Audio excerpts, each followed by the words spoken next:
ጅብሪል ልጅ ይሰጣል ወይ ለሐለ ጅብሪል ልጅ አይሰጥም ካልከኝ ቁርአን ላይ ልሰጥሽ መጣው ይያለ ነው። ጅብሪል ልጅ ይሰጣል ይላል መጥቶ በቴሌቪዥን መጥቶ ጅብሪል ልጅ ይሰጣል ምንድነው ማስረጃ ካልከኝ ወይ በጣም ጥሩ አባት ናቸው። መደፈናው ምንድነው መሰለ 10 ልጆች ነን ያለነው ሁሉም በሚል ደረጃ በትልቅ የትምህርት ተቋም ድረስ ዘመናዊ ትምህርትን ተምረው በዲግሪ በተለያየ አይነት ሌቭል ላይ ያሉ ናቸው። ይሄ ምንድነው የሚያሳየው ለዘመናዊም ትምህርት ለዘመናዊነትም ቦታ አላቸው። አሁንም በነብዩ ስም ግጥሞችን እንገጥማለን፣ ነሽዳዎችን እንነሽዳለን። ማችን ሁሱ እንደምታዩት አይኑን አሞታል። ኡስታዝ ሁሱ ዱዓ እንድናደርግለት ነው። ኡስታዛችን ኡስታዝ ሁሱን እና የሚደንቀው ሀዲያው አይደለም። አላሁ አክበር አላሁ አክበር። ዶክተር መሐመድ ሽኩር የተከበሩ ዶክተር መሐመድ ሽኩር እንደው ይሄንን ለፋቲህ ስጡልኝ አሉ። አሁን ስደውል የነበረው ሐሳብ አሁንም በነብዩ ስም ግጥሞችን እንገጥማለን፣ ነሽዳዎችን እንነሽዳለን። ለማንኛውም በዚህ በነሽዳ መልስ አይሆንም። እሱ ነሽዳ የሚባል ነገር ኢስላምን አይወክልም። እስላማዊ ነሽዳ እስላማዊ ፊልም ምናምን የሚባል ነገር የለም። ኢስላም الدين قال الله وقال رسوله وقال الصحابة هم أولو الإرفان كما قال الإمام ابن القيم الجوزية رحمه الله تعالى دين ብሎ ማለት አላህ እንዲህ አለ መልእክተኛው እንዲህ አሉ ሰሃቦች እንዲህ አሉ አለቀ በቃ ይሄ ነው إسلامي نشدة إسلامي منزومة إسلامي فيلم إسلامي كلاملي الإسلام بريء من هذه الأشياء. الأناشيد يعني ليست من طرق الدعوة وكذلك الأفلام وكذلك المنظومات كما يسمونها التي فيها الشرك والخرافات والبدع اللي هي النبي صلى الله عليه وسلم يقبل الله قال ندينا وبرو لسوش بمناجر يملك تنياو قال ندينا وبرو بمناجر هنا وجي تبرت برو مالت እንደዚህ አይነት ነገራቶች ከእስላም አይደሉም። ተውት ተማሩ እናንተ። ከዛ በኋላ ለክህደት ባለቤቶች፣ ለቢድዓ ባለቤቶች፣ ለሽርክ ባለቤቶች ለመለስ እሱን ነገር ለእውቀት ባለቤቶች ተውት። እነሱ አካሄዱን ያውቁበታል። የሰዎችንም ዓላማ ስለሚያውቁ ማለት ነው። በዛቻላ ጀርባቸውን ምን እንደሚቀነጥሳቸው በደንብ አድርገው ያውቃሉ እነዚያ ሰዎች የእውቀት ባለቤቶች። እናንተ ግን አታውቁ። ለዚህ እናንተ አውቃችሁ ነው እያፈመሳችኋቸው ነው። እሺ ጥያቄ ያለው አሁንም በነብዩ ስም ግጥሞችን እንገጥማለን፣ ነሽዳዎችን እንነሽዳለን። ለማንኛውም በዚህ በነሽዳ መልስ አይሆንም። እሱ ነሽዳ የሚባል ነገር ኢስላምን አይወክልም። እስላማዊ ነሽዳ እስላማዊ ፊልም ምናምን የሚባል ነገር የለም። ኢስላም الدين قال الله وقال رسوله وقال الصحابة هم أولو الإرفان كما قال الإمام ابن القيم الجوزية رحمه الله تعالى دين ብሎ ማለት አላህ እንዲህ አለ መልእክተኛው እንዲህ አሉ ሰሃቦች እንዲህ አሉ አለቀ በቃ ይሄ ነው እስላማዊ ነሽዳ እስላማዊ መንዙማ እስላማዊ ፊልም እስላማዊ كلاملي الإسلام بريء من هذه الأشياء. الأناشيد يعني ليست من طرق الدعوة وكذلك الأفلام وكذلك المنظومات كما يسمونها التي فيها الشرك والخرافات والبدع اللي هي النبي صلى الله عليه وسلم يقبل الله قال እንዲህ ነው ብሎ ለሰዎች በመናገር የመልእክተኛው ቃል እንዲህ ነው ብሎ በመናገር ይሄ ነው እንጂ ትምህርት ብሎ ማለት እንደዚህ አይነት ነገራቶች ከእስላም አይደሉም። ተውት ተማሩ እናንተ። ከዛ በኋላ ለክህደት ባለቤቶች፣ ለቢድዓ ባለቤቶች፣ ለሽርክ ባለቤቶች ለመለስ እሱን ነገር ለእውቀት ባለቤቶች ተውት። እነሱ አካሄዱን ያውቁበታል። የሰዎችንም ዓላማ ስለሚያውቁ ማለት ነው። በዛቻላ ጀርባቸውን ምን እንደሚቀነጥሳቸው በደንብ አድርገው ያውቃሉ እነዚያ ሰዎች የእውቀት ባለቤቶች። እናንተ ግን አታውቁ። ለዚህ እናንተ አውቃችሁ ነው እያፈመሳችኋቸው ነው።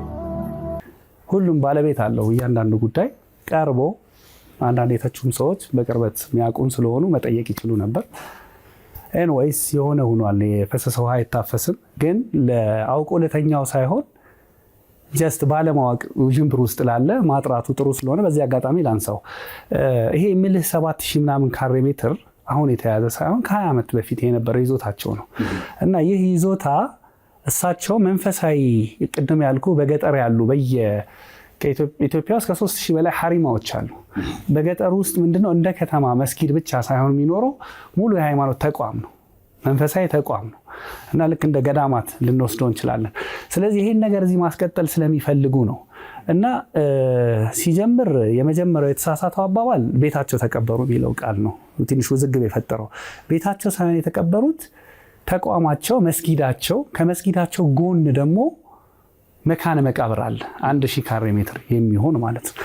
ይህ መካነ መቃብር ቀደም ሲል ከ4 እና 5 ዓመት በፊት ኦልሬዲ ለከተማው አስተዳደር ባለው ህግና ደንብ መሰረት አመልክተው አስረድተው የከተማውን መስተዳደር ምክንያቱም እንደ ገጠር ቢሆን ፍቃድ ምናምን እንዳይፈልግ ይችላል። ከተማ ስለሆነ ህግና ስርዓት ስላለው ነገ ጧት እኔ ብሞት ብለው አርቆ ስለሚያስቡ ይሄ ነገር ውዥንብር እንዳይፈጥር በሚል የከተማውን አስተዳደር ጠይቀው እዛ ቦታ ላይ የመቃብር ስለማይል ላንድ ዩዚንጉ ፕላን ኮሚሽን እዛ ቦታ ቅይጥ ወይንም ሌላ ተቋም የሚለው ላይ 1000 ካሬውን ነጥሎ ስኬች በማድረግ ለመካነ መቃብር መልካም ፍቃዳቸው ስለሆነ ከመስጊዳቸው ጎን ለማረፍ ለመቃብር አገልግሎት እንዲውል ብሎ በፈቀደው መሰረት ምንም አይነት የህግ ክፍተት የሌለው ነው ማለት ነው። ከህግ አንጻር ስናየው ዓለም ላይ በየቦታው ብንሄድ ሁሉም ከመስጊዱ ወይንም ከቤቱ ጎን መቀበር ያለና የነበረ ወደፊትም የሚኖር ነው ባይዘው እንጂ ትላንትና በሳቸው የተጀመረ አይደለም።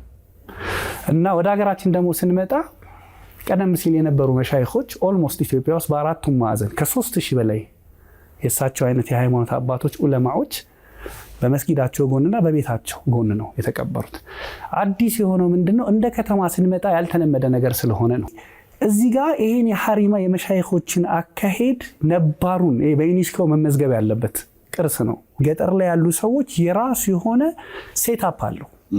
ተማሪዎቹ እንዴት እንደሚማሩ የአካባቢው ሰው እንዴት ቀለብ እንደሚሰጥ መሻይኾቹ አይሰሩም። ከዛ ለነሱ አርሶ በግብር መልክ እንዴት እንደሚያመጣ ተሳስረው ነው እዚህ ያደረሱት።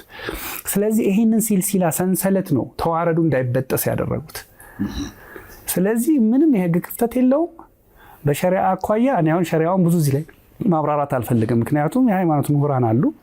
ምንም አይነት የሸሪዓ ክፍተት የለውም፣ ምንም አይነት የህግ ክፍተት የለውም። ስለዚህ አንጡራ መሬታቸው ላይ መቀበራቸው ምንም ከዳ ወደ መቃብሩ ስንሄድ 1000 ካሬ መቼም ብቻቸውን የሚቀበሩበት አይሆንም። ነገር ግን እነዚህ ፕራይቬት እና ፐብሊክ የሚባሉ መካነ መቃብሮች አሉ ዓለም ላይ። ስለዚህ መቃብር ለምሳሌ 100 ሰው ሊችል ይችላል ምናምን ሊችል ይችላል። እንግዲህ በካሬ ስናሰላ ወደዛ ስሌት ውስጥ አልገባሁም። ስለዚህ ይሄ ቦታ የራሱ አስተዳደር አለው። አሁን ከሳቸው የተተካ ኸሊፋ አለ፣ ምትክ አለ፣ የሚቀጥል ነው ይሄ ነገር። ስለዚህ ይሄ እዛ ጋር ባሉ አስተዳደሮች እየተወሰነ ሌሎች ሰዎች ይቀበሩበታል። እነማን ናቸው? እሱ ዝርዝር አሰራር ይኖረዋል። ሌላ ዓለም ላይ የሚሆነው አሁን ኸሊፋ አለ፣ ምትክ እዛው ነው የሚቀበረው ሲያልፍ ህይወቱ፣ የእሳቸው ባለቤት፣ የቅርብ ቤተሰቦች እያለ እንደዚሁ ደግሞ በሙስሊም ዓለም ሲሆን ንጉሱ ሲሞት እንዲህ ሲሆን የሙፍቲው መካነ መቃብር ላይ ይቀበራል። ስለዚህ ይሄ እንደ አማኝ ስናየው ሁለት ነገር ነው ያለው። አንደኛው እንዲህ የምናየው ነገር ነው፣ መቀበር ማለት አካለ መሬት ውስጥ መግባት ነው። ሁለተኛው መንፈሳዊ አታችመንት የሚባላል ኢንቪዚብል የሆነው ማለት ነው። ልክ አሁን እኛ ከፈጣሪያችን ጋር ሳናየው ያለን አይነት ኔትወርክ ማለት ነው። ስለዚህ በዛ አንግል ስናየው ደግሞ እዛው ቦታ ላይ መንፈሳዊ ጥቅም አለው። ስለዚህ ሃይማኖታዊ ትርጓሜ ያለው ከዛ ውጭ ደግሞ እንደዛ ነው። ስለዚህ እሳቸው ሁሉ ነገር ክሊር አድርገው ነው የሄዱት። ሰው ምንድነው ቸኩሎ ያው ከመተቸት ስለሄደ እንጂ መተው እያንዳንዱ ነገር ቢረዱ አብዛኞቻቸውም ይቅርታ ጠይቀዋል ከዛ በኋላ። በዚህ አጋጣሚ ከዚህ በኋላ ይሄ ርዕስ ባይነሳ ደስ ይለኛል። እኔ ፍሪፍ ካደረገ ሐሳብ ከሚያነሱት ሰዎች ጋር እነዛም ሰዎች ይዘው ሐሳባቸውን የሚከራከሩበት ነጥብ ካላቸው እንደበሰለ ሰው ተቀራርቦ አውርቶ ነገሮችን መፍታት ላይ ከምን ደረሳችሁ? አዎ እንግዲህ እኛ ከሳሽ አይደለንም። ስለዚህ እኛ ትክክል ነው የሰራነው ነገር። አክቹአሊ እኔ አይደለሁም ያደረኩት ይሄን ነገር ወይንም አሁን ያለን ሰዎች አይደለም። ኑዛዜ ነው የተፈጸመው። ኑዛዜ ደግሞ በሸሪዓው በእምነታችን መፈጸም ውዴታ አይደለም ግዴታ ነው። ከሃይማኖት ጋር እስካልተጋጨ ድረስ ከህግ ጋር እስካልተጋጨ ድረስ መፈጸም የኛ ውዴታ ሳይሆን ግዴታ ነበር። ማስፈጸም ስለነበረ ምን አስፈጽመናል። ምንም ክፍተት እንደሌለው ተናግረናል። አይ ይሄ ክፍተት አለ የሚል አካል ካለ በማንኛውም ሰዓት ዝግጁ ነን ለመነጋገር። ኤኒ ታይም በራችን ክፍት ነው። ሰላሙ አለይኩም ያ ጀማዓ። ወንድማችን ሁሱ እንደምታዩት አይኑን አሞታል። ዱዓ አድርጉለት። አላሁመ ሽፊክ ያ አኺል ከሪም። በቻናሉ በቲክቶክ ቻናሉ አሁን ነው ለቆት ያየሁት ማለት ነው። በሰሞኑም እያየሁ ነበር፣ ግን አሁን ጠንከር እያለበት ነው መሰለኝ። ኦፕሬሽንም ሲባል ሰምቻለሁኝ እና ያ አኺል ከሪም አላሁመ ሽፊክ ዱዓ አድርጉለት። ሁላችሁም ዛሬ ጁምዓ ነው፣ ሰላዋት እያወረዳችሁ ዱዓ አድርጉለት። መነጽር እያደረክ ደግሞ ጥቁር መነጽር ማለት ነው። ላይቭ ላይም ሆነ ቪዲዮም ስትሰራ ማለት ነው ጥቁር መነጽር እያደረክ ያው ምናልባትም የሰው አይን ይሆናል ብዬ አስባለሁ። ያው ብዙ ሰዎች ላይቭ ላይ ስለሚከታተሉት ምናልባትም የሰው አይን ሊሆን ይችላል፣ አላውቅም። ወላሁ አለም። አላሁመ ሽፊክ። ጅብሪል ልጅ ይሰጣል ወይ እልሃለሁ። ጅብሪል ልጅ አይሰጥም ካልከኝ ቁርአን ላይ ልሰጥሽ መጣሁ እያለ ነው። ሊአሀበ ለኪ ጉላመን ዘኪያ፣ ልጅ ልሰጥሽ ነው የመጣው። እንዴ ሲፈልግ ጅብሪል ልጅ ይሰጣል ይልሃል መጥቶ በቴሌቪዥን መጥቶ ጅብሪል ልጅ ይሰጣል። ምንድነው ማስረጃ ካልከኝ ሊአሀበ ለኪ ጉላመን ዘኪያ ብሏል። ሱብሃንአላህ። በአላህ ላይ መቅጠፍ፣ በነቢዩ ላይ መቅጠፍ፣ በኢስላም ላይ መቅጠፍ፣ ሌላ ቦታ ላይ ውሸት የለመደባቸው ሰዎች ያ ውሸታቸውን አላህ ላይ ይዋሻሉ። ጅብሪል ማልኮት የመጣው ምን አለ? ቃል አነ ረሱሉ ረቢክ፣ እኔ ከፊት ያለውን ቁርአን እኮ ቆርጦታል። ከጌታሽ የመጣሁኝ መልእክተኛ ነኝ አላት አለ መርየም። ከአላህ የተላኩ መልእክተኛ ነኝ። የመጣሁበት ዓላማ ሊአሀበ ለኪ ጉላመን ዘኪያ፣ ንጹሕ የሆነ የተጥራራ ልጅ ልሰጥሽ ነው። ከዛስ ምን አለች እሷ? ቃለት አና የኩኑ ሊ ጉላሙ ወለም የምሰስኒ በሸሩን ወለም አኩ በግያ፣ እኔ ሴተኛ ዳሪ አይደለሁም፣ ወንድም ነክቶኝ አያውቅም፣ ልጅ ከየት አመጣለሁ አለች። ከዛ ቀጠለ ምን አለ ጅብሪል? ቃለ ወለም አኩ በግያ ቃለ ከዛሊከ ቃለ ረቡኪ ሁወ ዐለየ ሀይን። እንደዚሁ አላህ ያለምንም ነገር ያለምንም ሰበብ ልጅ መስጠት የሚችል አምላክ ነውና ልጅ ይሰጥሻል አላት። ከኋላም ያለውን ቆረጠው፣ ከፊትም ያለውን ቆረጠው። ለመርየም ዒሳን የሰጣት ማን ነው? ጅብሪል ነው አለ። ጅብሪል ልጅ መስጠት ይችላል? እንኳን ልጅ መስጠት ይቅርና ያለ አላህ ትእዛዝ ከሰማይ ጠብ ማለት መውረድ አይችልም ጅብሪል። ጅብሪል ወይ ለምንድን ነው እንደ በፊቱ ማትወርደው ማዘይረኝ ብለው ነቢዩ ሲጠይቁት ወማ ነተነዘሉ ኢላ ቢአምሪ ረቢክ፣ የአላህ ፍቃድ ካልታከለበት እኮ መውረድ አንችልም አላቸው ጅብሪል። ኡስታዝ ያሲን ኑሩ አንተን ሳያከብሩ እንዴት ይታለፋል? የንግግር ለዛህ መቼ ይጠገባል? እድሜህን ያርዝመው አንተ የዕልም ሰው፣ ሐዲስ አሰጣትህ አንጀት ነው የሚያርሰው። ሀበሻ ባትሆን ይቆጨን ነበረ። ኡስታዝ ያሲን ኑሩ የቢላል የዘር ዲኑን ያስከበረ፣ ገና በልጅነት ያንተን ውብ አንደበት ማናለ ያልሰማ? ሐዲስህ ጥሩ ነው ለቀልበ ጠማማ፣ አንተ ስትናገር ሁሉም ያዳምጣል። ችሎታ ብቃትህ ልብን ይመስጣል። ቆቹ ዝርያዎች ነን። ሻህሊ ጎንደር ሲነሱ በዚህ ቪዲዮ ላይ አንድ የረሳሁትን ነገር ልነግራችሁ ነው የመጣሁት። የምርት ስራዬን እንኳን አልጨረስኩም ነበርና ጎንደርና አካባቢዋ፣ ወሎ ኮምቦልቻ አካባቢዋ ያላችሁ ወንድም እህቶቻችን፣ አባቶቻችን፣ እናቶቻችን በተቻላችሁ አቅም ራሳችሁን ጠብቁ። አኬት ጠባቂው አላህ ነው። ነገር ግን እነኚህ ሰዎች ያለ ምክንያት እንደዚህ አይነት ጠጋጠጋ አያደርጉም በፍጹም። የሆነ ያሰቡት ያቀዱት ነገር ቢኖር ነው እንጂ። ስለዚህ ራሳችሁን ጠብቁ። አላህ ይጠብቃችሁ። በያላችሁበት ሁላችሁንም አላህ ይጠብቃችሁ። እና ይችን መልእክት ሳላስተላልፍ ብዬ ነው ተመልሼ የመጣሁት። ስራዬን እንኳን አልጨረስኩም ወላሂ።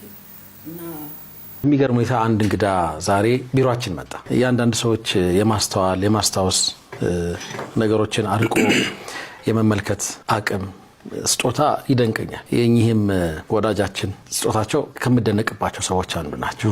በተለያዩ የኸይር ተግባራት ይታወቃሉ። በሀገር አቀፍ ደረጃ የሚታወቅ ትልቅ ስምና ዝና ያለው የጤና ማዕከል አላቸው። ከዛ ባሻገር ደግሞ በተለይ በገጠር አካባቢ ለሚገኙ ጤና ጣቢያዎች፣ ሆስፒታሎች ሕክምና መርጃ ቁሳቁሶችን በጣም በግዙፍ ሚሊዮን ብሮች ማለት ነው ያንን በማስተባበርም አንድ ጊዜ እንደውም አስታውሳለሁ ከራሳቸው አውጥቶ የሰጡበት እንደነበረ ትዝ ይለናል። እና ከአመሻሹ ላይ ቢሮ መጡ። በጣም ነው የምናመሰግነው። ቢሮ ከመጡ በኋላ እጃቸው ላይ ሀዲያ ነበረ እና የሚደንቀው ሀዲያው አይደለም። አላሁ አክበር አላሁ አክበር አላሁ አክበር። እየሞከርኩኝ ነበረ፣ ቢሳካልኝ ጥሩ ነበረ። እየደወልኩኝ ነበረ። በአጋጣሚ ቆየንባቸው ይሆን አላሁ አለም። ቢሮ መጡ። አዎ ሰላም ተባባልን። እንደው የመሸ ምንድነው የማታ እንግዳ ምንድነው የማታ እንግዳ ራቱን ዳቦ ቁርሱ ሚሪንዳ እና ይብ እንደዛ ይሉ ነበረ። ለማንኛውም ቢያነሱት ደስ ይለን ነበር ሐሳብ ብንለዋወጥ። በእርግጥ ቀንም በድካም እንደዋሉ አውቃለሁኝ። እንግዲህ ነው መልሃና ብለናል። ለማንኛውም ሀዲያ ይዘው መጡ። የዛሬ 2 ዓመት ወደ ኋላ ተመልሰው አውጥተው አውርደው ቀኑን አስበውት በጣም ስለደነቀኝ ነው። በዛሬዋ ዕለት እኛ ቤት ውስጥ የተለየ ነገር ተከስቶ ነበረ አሉን። ምን ተከስቶ? እኛ ቤት ማለት እዛ ቤታቸው እሳቸው ተቋማቸው ምን ተከሰተ ስንል ሶፊያ ጀውሃር ፋቲህን የወለደችው የዛሬ 2 ዓመት አይደለም እንዴ? አላሁ አክበር አላሁ አክበር። ዶክተር መሐመድ ሽኩር የተከበሩ ዶክተር መሐመድ ሽኩር ለፋቲህ አሚን አጠቃላይ ሆስፒታል ለፋቲህ ሀዲያ ስጡልኝ ብለው ሐቂቀተን ቢሮ ድረስ መጥተው ሰጡን። ዛሬ በነገራችን ላይ ያው የህዝብ ተወካዮች ምክር ቤት አባልም ናቸው። ቀኑን ሙሉ እንትን እንደነበራቸው አውቃለሁ። ትንሽ ከበድ ያለ ዲዩቲ በቃ እንደው ሀታ ራሱ ይሄ ይናገራል እቃው ማለት ነው። ቀጥታ እንደወረድኩኝ ከዛ ኃላፊነት አምሮይ ላይ መጣችሁ ሶፊናት እንደው ይሄንን ለፋቲህ ስጡልኝ አሉ። አሁን ስደውል የነበረው ሐሳባቸውን ለመስማት ነበረ። ዶክተር መሐመድ ሽኩር የምን ጊዜም መቼም እንደ ኸሚስ አሁን ሁሴን ቢኖር ጥሩ ነበረ።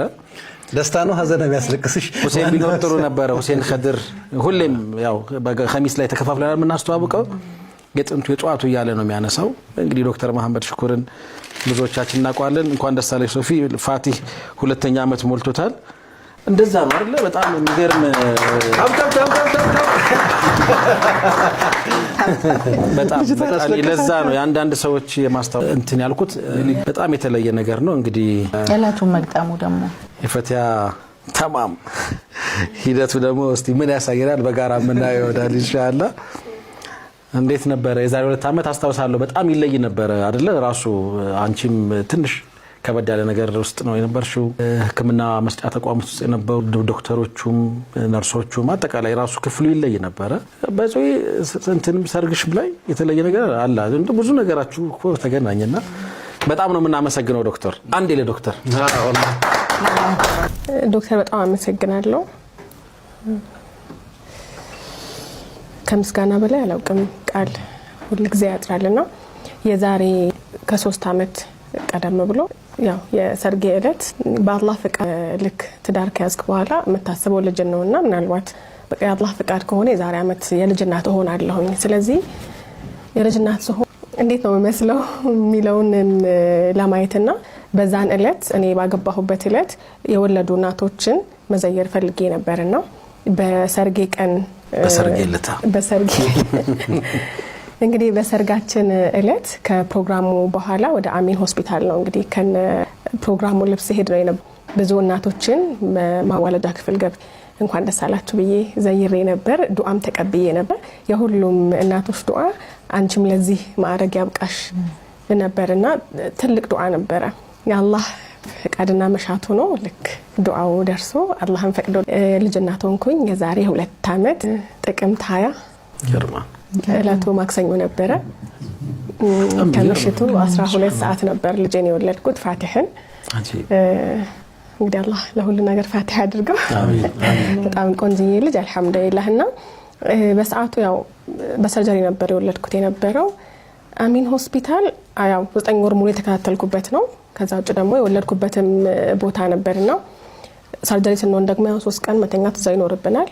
የሚገርም ጊዜ ነበር። ነርሶቹ ዶክተሮቹ ከጥበቃ ጀምሮ ሁሉም የሥራ ኃላፊዎች ሁሉ ያላቸው ስሜት በጣም ደስ ይል ነበር።